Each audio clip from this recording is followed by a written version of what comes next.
దేవునికి స్తోత్రము. మీ అందరికీ వందనాలు. ఈ దినము కొరకై ఏర్పాటు చేయబడిన వాక్య భాగము యోహాను సువార్త 8వ అధ్యాయం 51వ వచనం. ఒకడు నా మాట గైకొనిన ఎడల వాడెన్నడూను మరణము పొందడని మీతో నిశ్చయముగా చెప్పుచున్నానని ఉత్తరమిచ్చాను. ఆమేన్. హల్లెలూయా, హల్లెలూయా, హల్లెలూయా. మన ప్రభువును ప్రియరక్షకుడును మన కొరకు ప్రాణం పెట్టి తిరిగి లేచినటువంటి యేసుక్రీస్తు నామములో మీ అందరికీ ప్రత్యేకమైనటువంటి వందనాలు తెలియజేస్తున్నాను. స్తోత్రం. దేవుడు మనకు అనుగ్రహించినటువంటి ఈ మంచి సమయం కొరకు దేవుని స్తుతిస్తున్నాను. ఈ దినాన్ని బట్టి దేవుని స్తుతిస్తున్నాను. దేవుడు మనకు అనుగ్రహించినటువంటి ఈ ఛానల్ బట్టి, శాంతి టీవీ ఛానల్ బట్టి ఆయన హెచ్చవలసి ఉన్నది, హీ మస్ట్ ఇంక్రీజ్ అనేటువంటి కార్యక్రమాన్ని బట్టి నేను దేవుని స్తుతిస్తున్నాను. ఇది నాలో మనల్ని ప్రోత్సహించడానికి, పురికొల్పడానికి, ఉజ్జీవపరచడానికి, వాక్యంలోంచి సత్యాలు తెలియజేయడానికి దేవుడు ఈ ఛానల్ని, ఈ కార్యక్రమాన్ని ఏర్పాటు చేసుకున్నాడని నేను భావిస్తున్నాను. దేవుని స్తోత్రం. మీరందరూ ఆత్మీయంగా క్షేమంగా ఎదుగుతున్నారని, వర్ధిల్లుతున్నారని, స్థానిక సంఘ సహవాసంలో ఎదుగుతున్నారని, అటు ఇటు దయచేసి పరిగెత్తొద్దు, డిజిటల్ చర్చ్ల వైపు మొగ్గు చూపించొద్దు, మీ స్థానిక సంఘాన్ని మాత్రం ఎటువంటి పరిస్థితుల్లో వదిలిపెట్టద్దు. నమ్మకంగా ఉండండి. కొంతమంది ఊరిని అటు ఇటు పరిగెత్తుంటారు. కొత్త సంఘాలు వెలిస్తే అక్కడ ఏదో జరుగుతుంది, ఇక్కడేదో జరుగుతుంది, అక్కడ స్వస్థలు జరుగుతాయంటే అక్కడ జరుగుతుందంట, ఇది జరుగుతుందంట అని వెళ్తుంటారు. వద్దు, దేవుడు మీకు అనుగ్రహించినటువంటి ఆ సంఘంలోనే ఉండండి. మిమ్మల్ని ఆత్మీయంగా ఎదిగించడం సంఘ కాపరి బాధ్యత కాదు. ఆత్మీయ ఎదుగుదలకు కావలసిన సూత్రాలు, వనరులు, దినుసులు, మెటీరియల్ ఇస్తాడు, సోర్సెస్ ఇస్తాడు. కానీ మిమ్మల్ని బలవంతంగా ఆత్మీయంగా ఎదిగించడం ఎవరి వల్ల కాదు. ఆత్మీయంగా ఎదగడం అనేది మీ చేతిలో ఉంది, విశ్వాసుల చేతిలో ఉంది, సేవకుని చేతిలో ఉంది. సేవకుడు ఎదగాలంటే సేవకుని చేతిలో ఉంది. విశ్వాసం ఎదగాలంటే అది వ్యక్తిగతమైనది. ఆత్మీయ ఎదుగుదల వ్యక్తిగతమైనది. ఎవరో ఒకరు చూసి వాళ్ళ ఆత్మీయ ఎదుగుదలను అంచనా వేసి అంతే ఎదిగారు, ఇలా ఎదిగారు అని మనం తీర్మానం చేసుకునే ఒక విషయాన్ని ప్రకటించాల్సిన అవసరం కూడా లేదు. స్తోత్రం.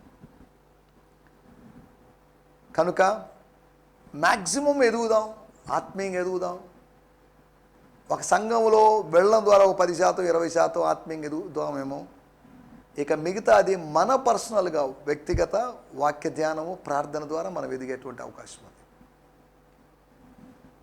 కాబట్టి it is your responsibility to grow your self spiritually. స్తోత్రం. హల్లెలూయా. కాబట్టి సంఘాలని దయచేసి విడిచిపెట్టవద్దు. పెద్ద సంఘాలని 3 సర్వీసులు 4 సర్వీసులు జరుగుతున్నాయని చెప్పేసి చాలామంది వస్తున్నారని, చాలామంది వస్తే ఏమి, కొద్దిమంది వస్తే 2-3 నా నామంలో ఎక్కడ కూడుకొని ఉంటారో వారి మధ్యలో ఉంటానని ప్రభు వాగ్దానం చేశాడు. చిన్న మంద భయపడొద్దని చెప్పాడుగా. చాలదా? ప్రభు ఉండడం ముఖ్యం కానీ ప్రజలు ఉండడం ముఖ్యం కాదు కదా. అలాగనే ప్రజలు లేకుండా మనం ఆరాధన చేయలేం. ప్రజలు ఉంటారు. ఒకరిద్దరితో ఆరంభించినటువంటి గిడియోన్ మిషన్ చర్చ్ అనేటువంటి సహవాసం 18 సంవత్సరాలు దాటింది. గుట్టు చప్పుడు లేకుండా సైలెంట్గా వర్క్ చేసుకుంటూ వెళ్తుంది. ఎవరికి తెలియదు, పబ్లిసిటీ లేదు, ఏమీ లేదు. దేవుని కృపను బట్టి కొనసాగుతుంది. అది దేవుని వలన కలుగు అభివృద్ధి చేత వృద్ధి పొందుతుందని కొలసీ పత్రిక 2వ అధ్యాయంలో ఉన్నట్టుగా అలా జరుగుతుంది. చర్చ్ బిల్డింగ్ లేదు, రిజిస్ట్రేషన్ లేదు, ఆర్కెస్ట్రా లేదు. ఇవేమీ లేకపోయినప్పటికీ కూడా ప్రభు కృపను బట్టి కొనసాగుతుంది. We're keeping going on, we're keep going on, we're growing. Praise God. Hallelujah. 6 branch సంఘాలు దేవుడు స్థానిక సంఘానికి ఇచ్చాడు. ఇలా వెళ్తున్నాం. కొంతమంది సేవకులకు శిక్షణ ఇస్తున్నాం, కొంతమంది యవనస్తులకి తప్పి శిక్షణ ఇస్తున్నాం. స్తోత్రం. హల్లెలూయా. ఈ సమయంలో మనం గత ఎపిసోడ్లో బయలుపరచబడిన 4 విషయాలు, 4 రివీల్డ్ థింగ్స్ గురించి మనం మాట్లాడుకున్నాం. ఒకటి, అబ్రహాము యొక్క ఆనందం. ఎవరు దాన్ని ప్రస్తావించలేదు.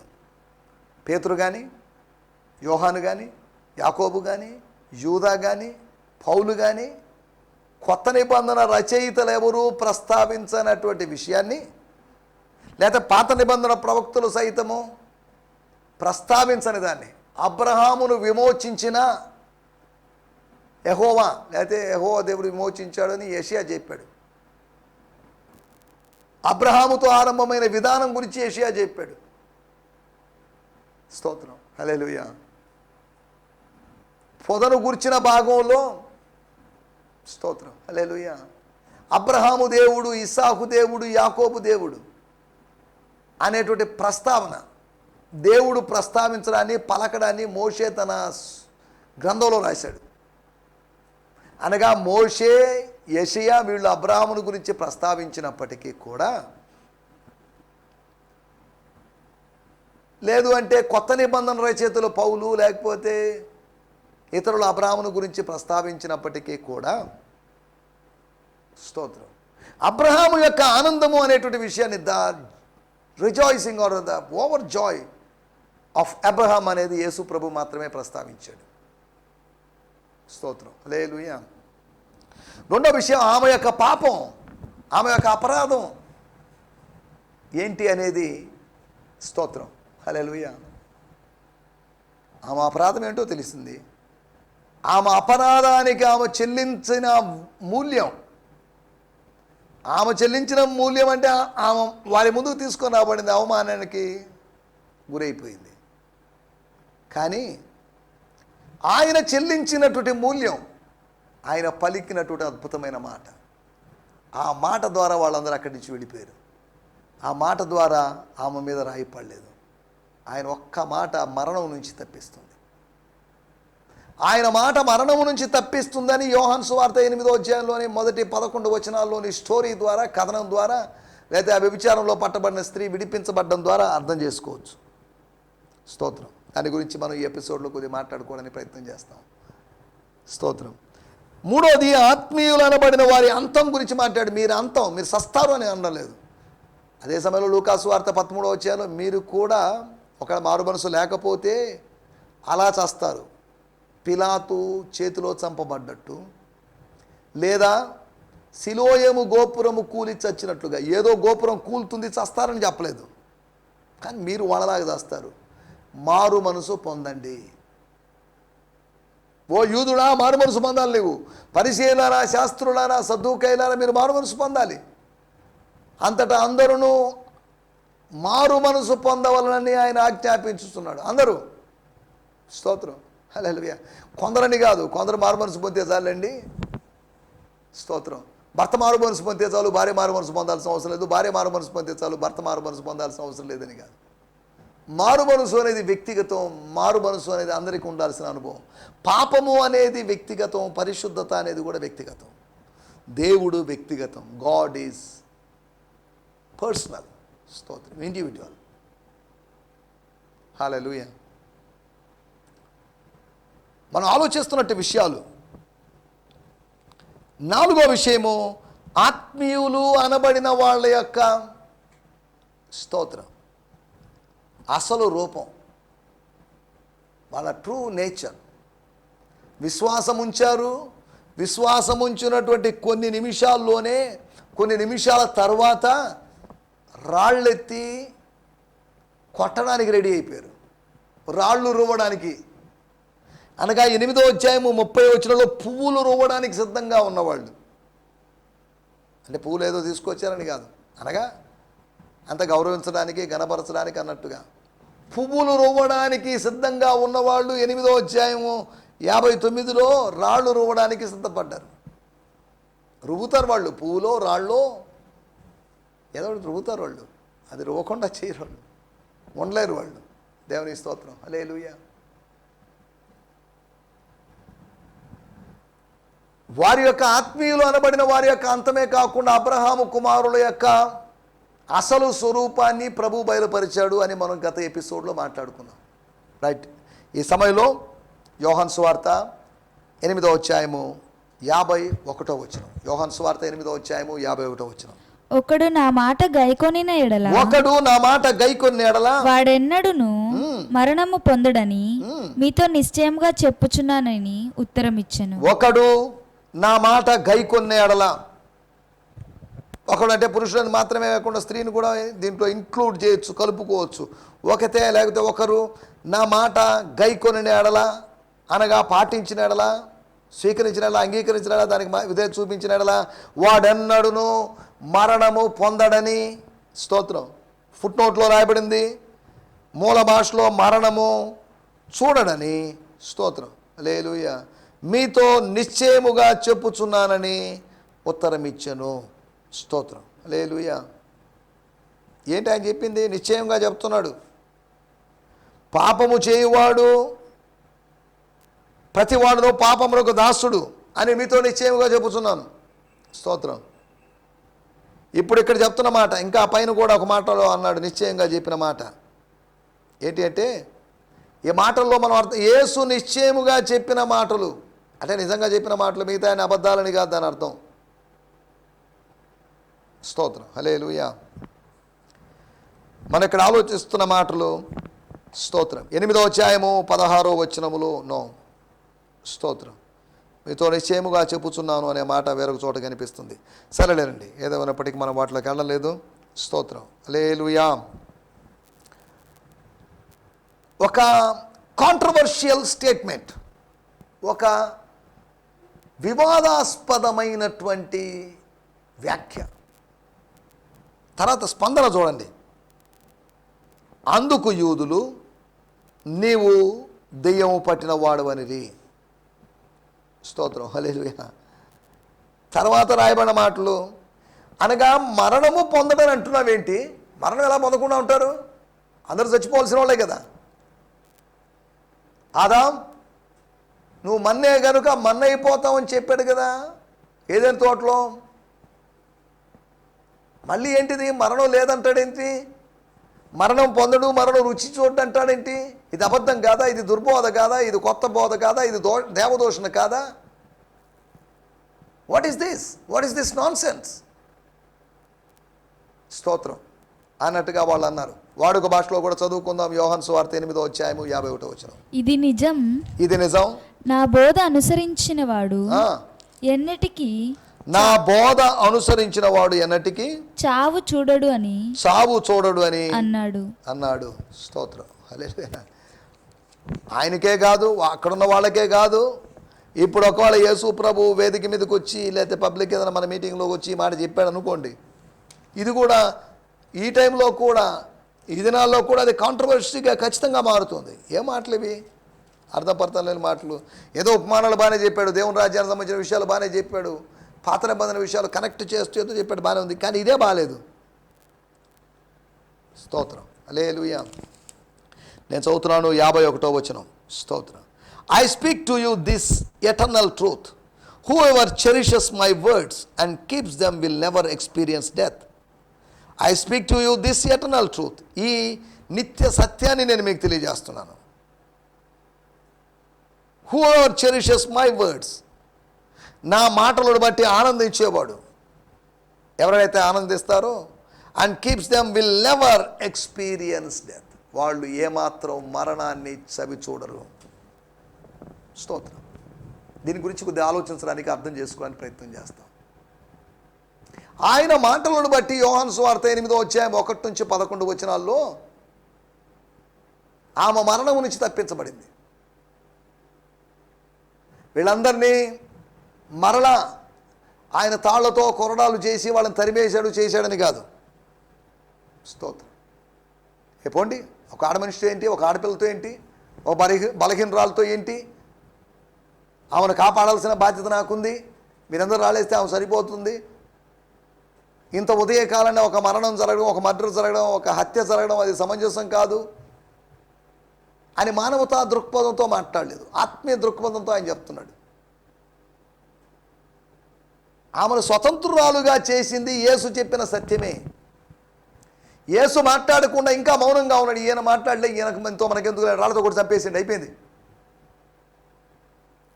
ఆయన మౌనము వాళ్ళ యొక్క ఆవేశాన్ని నియంత్రించింది. ఆయన మాట వాళ్ళని అక్కడి నుంచి నిష్క్రమించేటట్టు చేసింది. స్తోత్రం. ఆయన మౌనము మంచిదే, ఆయన మాట మంచిదే.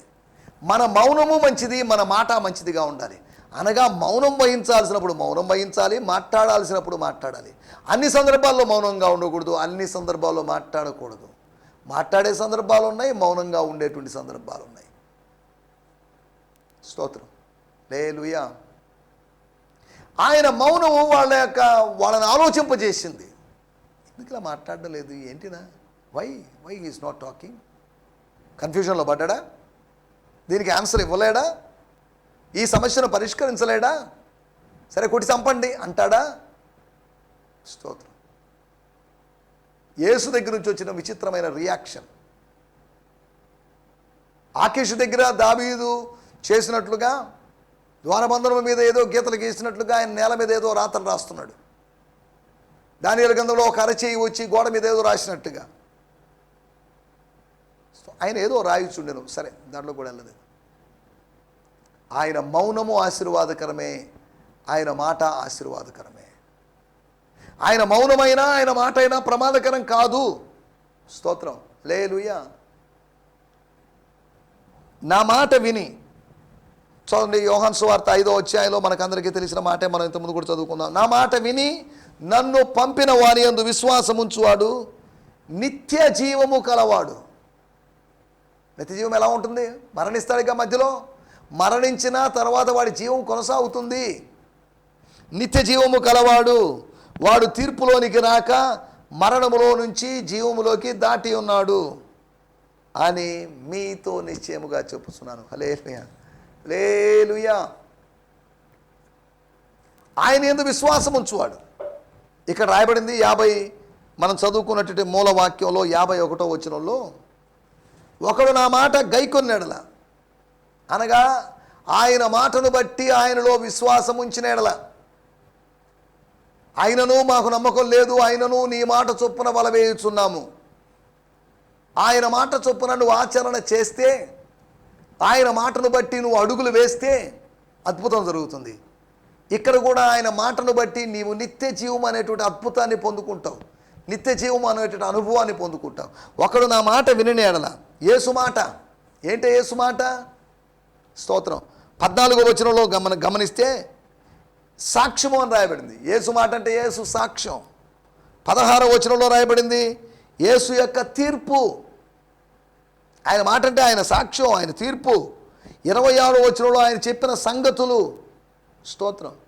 ఆయన సంగతులు అంటే ఇంకా కొద్దిగా పైకి వెళ్ళి మనం ఆలోచిస్తే, మిమ్మల్ని గురించి చెప్పుటకును తీర్పు తీర్చుటకును చాలా సంగతులు నాకు కలవు. నాకు చాలా సంగతులు ఉన్నాయి. స్తోత్రం. యేసు ప్రభు శిష్యులతో చెప్పాడు, నేను మీతో చెప్పాల్సిన సంగతులు అనేకమున్నాయి, మీరు వాటిని భరించలేరు, వాటిని మీరు సహించలేరు. అపోస్తలుడైన పౌలు హెబ్రీ పత్రిక 11వ అధ్యాయం, మీతో చెప్పాల్సిన సంగతులు చాలా ఉన్నాయి, సమయం చాలడం లేదు, వివరించడానికి సమయం చాలడం లేదు, వివరించే సమయం లేదు. స్తోత్రం, స్తోత్రం. హల్లెలూయా. మిమ్మల్ని గురించి చెప్పడానికి చాలా సంగతులు ఉన్నాయి. అన్యుల గురించైనా, యూదుల గురించైనా, శిష్యుల గురించైనా చెప్పడానికి చాలా సంగతులు ఉన్నాయి. సేవలో ప్రోత్సహించడానికి, ప్రేరేపించడానికి, పంచుకోవడానికి, పత్రికలో రాయడానికి చాలా విషయాలు ఉన్నాయి. కానీ సమయం చాలదు. నాకు సమయం లేదు, మీకు సమయం లేదు అన్నట్టుగా పౌలు మాట్లాడాడు. దేవుని స్తోత్రం. హల్లెలూయా. ఆయన మాట అంటే ఆయన సాక్ష్యమని, ఆయన మాట అంటే ఆయన తీర్పు అని, ఆయన మాట అంటే ఆయన సంగతి అని. 31వ వచనంలో, నా వాక్యమునకు మీలో చోటు లేదు. స్తోత్రం. ఆయన వాక్యమని. స్తోత్రం. హల్లెలూయా. నా మాట అంటున్నప్పుడు నా మాట విని దాన్ని గైకొన్నెడలా, నా మాట అనే దాని గురించి ఆలోచిస్తున్నాం. దాని గురించి 5 విషయాలు మనం చెప్పుకున్నాం. సత్యం 46వ వచనంలో రాయబడింది సత్యం. సరే, మనం వీటిలోకి ఎక్కువ స్టడీలోకి వెళ్ళలేదు. మరణాతీత అనుభవం నిత్య జీవం, మరణానికి అతీతమైనటువంటి అనుభవం. మనుషులందరూ ఒక్కసారి చనిపోవాలని నియమించబడినది. అటు తర్వాత తీర్పు జరుగుతుంది. అదేంటిది? తీర్పు తర్వాత ఏముంటుంది? ఏముండదా? తీర్పు తర్వాత ఎండింగేనా? తీర్పు తర్వాత ముగింపేనంటే కాదు. తీర్పు తర్వాత జీవితం ఉంది. తీర్పు తర్వాత కొంతమంది నిత్య జీవంలో, అందరూ నిత్య జీవంలోనే, కొంతమంది నిత్య అగ్నిలోకి, కొంతమంది నిత్య ఆనందంలోకి. అందరూ ఒకే చోటకి వెళ్ళరు. అందరూ నిత్యమైనటువంటి ఆ అగ్నిలోకి వెళ్ళరు. అందరూ నిత్యమైనటువంటి ఆనందంలోకి వెళ్ళలేరు. స్తోత్రం. హల్లెలూయా. యజమానుని యొక్క, తండ్రి యొక్క సంతోషంలో పాలిభాగస్తులై కొంతమంది నిత్యానందంలోకి వెళ్తారు. తండ్రి ఉగ్రతకు గురై నిత్య అగ్నికి గురే వాళ్ళు కూడా చాలామంది ఉన్నారు. స్తోత్రం. స్తోత్రం, హల్లెలూయా. యేసు మాట వింటే మరణం లేదని చెప్పడం లేదు ఆయన. మరణం ఉన్నా మరణాన్ని జయించవచ్చు, మరణాన్ని దాటుకోవచ్చు. స్తోత్రం, హల్లెలూయా. అయ్యా, అందుకు యూదులు నువ్వు దెయ్యం పెట్టిన వాడివని 52వ వచనంలో చెప్పకుండా, అలా నింద వేయకుండా, ప్రభా ఈ స్టేట్మెంట్ మాకు అర్థం కాలేదు, can you please repeat it అంటే ఏదో నోరుజారి ఫ్లోలో వచ్చానులే మీరు ఫాలో అయిపోండి అని యేసు ప్రభు అనే అవకాశం లేదు. దానికి వివరణ ఇవ్వగలడు. విత్తువాని ఉపమానం వాళ్ళకి అర్థం కానప్పుడు వాళ్ళు అడిగారు ఏకాంతంలో ఒంటరిగా ఉన్నప్పుడు, ఏంటి ప్రభా ఏంటిది, వాట్ డస్ దిస్ మీన్, దీనికి అర్థం లేదా అని అప్పుడు ఒక్కో దాన్ని తాత్పర్యం ప్రతి పదార్థం ఆయన తెలియజేశాడు. స్తోత్రం. మార్క్స్ వార్త 4వ అధ్యాయంలో ఆ స్టోరీ మనం చూడగలం. ఇప్పుడు దాంట్లో కనలేదు. మరణాతీత అనుభవము ఎప్పుడు? మరణాతీత అనుభవం అంటే మరణం నుంచి జయించేటువంటి అనుభవం. ఒకరోజు పునరుత్థానం కలుగుతుంది. ప్రతి వాడు తన వంతు చొప్పున లేస్తాడు అని 1 కొరింథీ పత్రిక 15వ అధ్యాయంలో ఉంది. పునర్జన్మ కాదు, పునరుత్థానం ఉంది. పునర్జన్మ అనేది పుక్కిటి పురాణంలోని మాట. పునరుత్థానం అనే పరిశుద్ధ గ్రంథములోని మాట, పరిశుద్ధ గ్రంథములోని అంశం, విషయం. స్తోత్రం, హల్లెలూయా. స్తోత్రం, స్తోత్రం. మొట్టమొదటి 3 విషయాలు నేను మీకు జ్ఞాపకం చేస్తాను. యోహాను సువార్త 8వ అధ్యాయము 21, 24 వచనాల్లో, మరి ఒకప్పుడు ఆయన, నేను వెళ్ళిపోచున్నాను, మీరు నన్ను వెతుకుదురు గాని మీ పాపంలో నుండి చనిపోదురు, నేను వెళ్ళు చోటికి మీరు రాలేరని వారితో చెప్పాను. మీరు చనిపోతారు, అకస్మాత్తుగా చనిపోతారని కాదు. క్రీస్తు శకం 70లో దేవాలయము ఆక్రమించబడుతుంది, యెరూషలేము ముట్టడి వేయబడుతుంది, అప్పుడు చస్తారని కాదు. మీ పాపములోనే ఉండి చనిపోతారు. స్తోత్రం, హల్లెలూయా. అది చెరలో కావచ్చు, చెదిరిపోయి కావచ్చు, తాము ఉన్న చోటే కావచ్చు, మీరు చనిపోతారు. స్తోత్రం. పాపం చేసేవాడు చనిపోతాడు.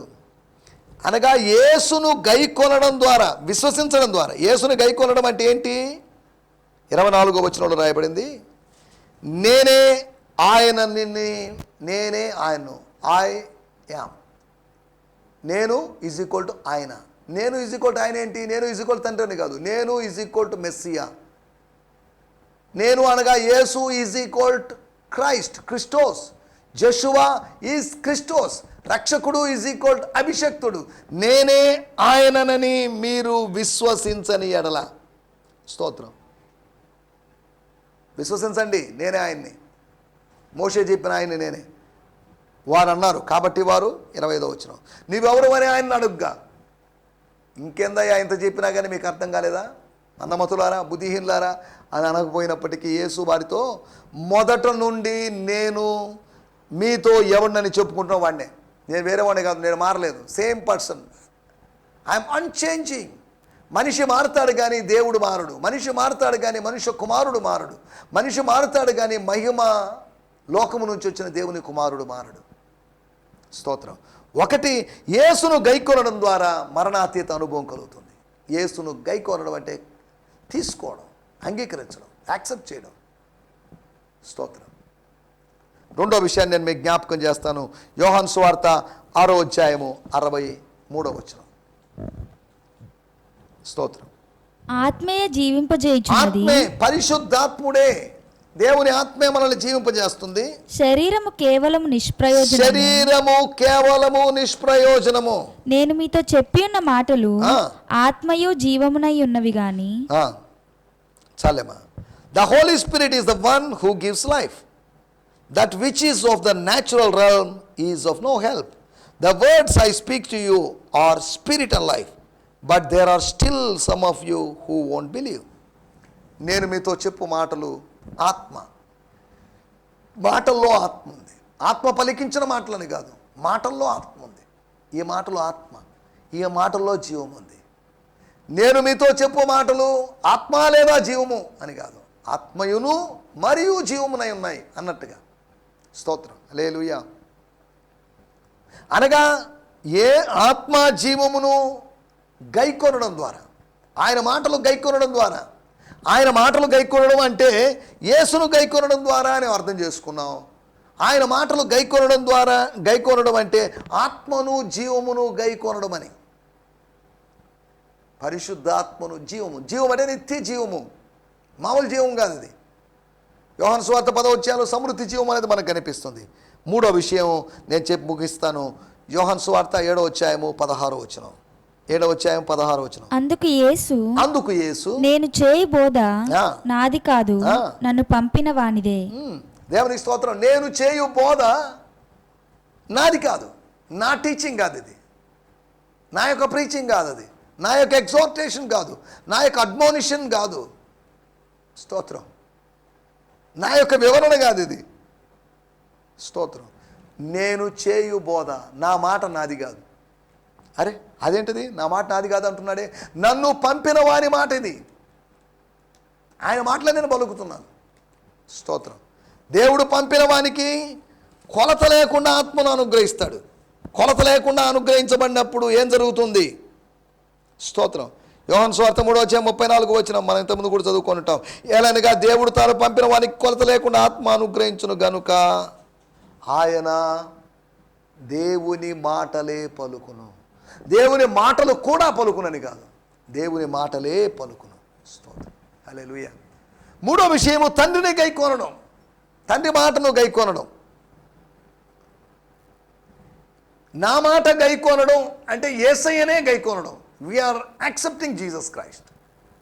రెండోది, we are accepting the life and spirit. ఆత్మను జీవమును గైకొనడం ద్వారా మరణాతీత అనుభవం కలుగుతుంది. మరణం ఉంది, కానీ అదే సమయంలో మరణం పక్కనే జీవం ఉంది. మరణంని దాటుకొని మనం జీవంలోకి వచ్చేస్తాం, చచ్చిపోతాం, తిరిగి లేస్తాం. కడబోర ధ్వని మోగినప్పుడు, ప్రధాన దూత శబ్దముతో ఆర్భాటముతో ఆయన వచ్చినప్పుడు లేస్తారు మృతులందరూ, స్తోత్రం. సచ్చాడు కానీ లేచాడు, స్తోత్రం. మృతి నొందాడు, తిరిగి లేచాడు, దేవునికి స్తోత్రం, హల్లెలూయా. తండ్రి మాటను గైకొనడం ద్వారా, నా మాటలు ఇక్కడ ముగించేస్తున్నాను, 3 మాటలు చెప్పాను. యేసును గైకొనడం ద్వారా యేసు యొక్క జీవాన్ని, యేసు యొక్క ఆత్మని, అంతేకాకుండా తండ్రి యొక్క మాటను గైకొనడం ద్వారా మనం మరణాతీత అనుభవంలోకి వెళ్తామని దేవుని వాక్యం ద్వారా గుర్తు చేస్తున్నాను. దేవునికి స్తోత్రం. ప్రభు మిమ్మల్ని దీవించునుగాక. ప్రభు చిత్తమైతే రేపు ఉదయకాలం ఇదే సమయంలో ఇదే ఛానల్లో కలుసుకుందాం. May God bless you. ప్రభు మిమ్మల్ని దీవించునుగాక. హల్లెలూయా. మీ అందరికీ వందనాలు. ఈ సందేశము మీకు ఆశీర్వాదకరంగా ఉందని నమ్ముచున్నాము. ప్రార్థనా అవసరతల కొరకు మమ్మల్ని సంప్రదించవలసిన మా చిరునామా గిద్యోన్ మిషన్ చర్చ్, 6వ వీధి, శాంతినగర్, నెల్లూరు 4, ఆంధ్రప్రదేశ్. పిన్ 524004. మా ఫోన్ నంబర్లు 7036443613 మరి ఒక నంబర్ 9392293010. మా ఈమెయిల్ ఐడి gfihmi2015@gmail.com. దేవుడు మిమ్మును ఆశీర్వదించునుగాక. ఆమేన్.